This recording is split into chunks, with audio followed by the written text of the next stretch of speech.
क्या आप जानते हैं कि फौजदारी मुकदमात में न्यान यानी हल्फ या कसम की क्या हैसियत है?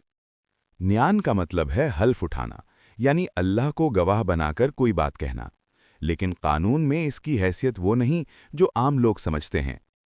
पीएलडी 2012 लाहौर 315 में अदालत ने वाज़ेह उसूल बयान किया कि फौजदारी मुकदमात में सिर्फ हल्फ या कसम की बुनियाद पर तफ्तीश का नतीजा निकालना गैर कानूनी है।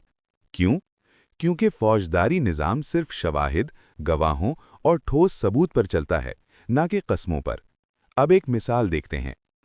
फ़र्ज़ करें जहांगीर सैफ के खिलाफ सेक्शन 489 के तहत चेक डिसऑनर का मुकदमा दर्ज करवाता है।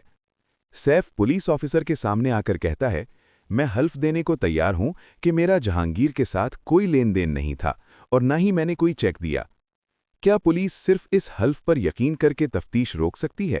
हरगिज़ नहीं। कानून के मुताबिक पुलिस ऑफिसर ना तो इस हल्फ की बुनियाद पर तफ्तीश खत्म कर सकता है और ना ही अपनी कोई हतमी राय कायम कर सकता है। इसका फ़र्ज़ है कि वो मुकम्मल तफ्तीश करे, शवाहिद इकट्ठे करे, गवाहों के बयानात ले और तमाम हक़ाइक़ का गैर जानिबदाराना जायज़ा ले। याद रखिए, कसम सच्चाई का मुतबादिल नहीं है और ना ही ये फौजदारी मुकदमे का फ़ैसला कर सकती है। लिहाजा न्यान की बुनियाद पर दिया गया कोई भी तफ्तीशी नतीजा कानूनन काबिल कबूल नहीं। जज़ाकल्लाहु खैरन।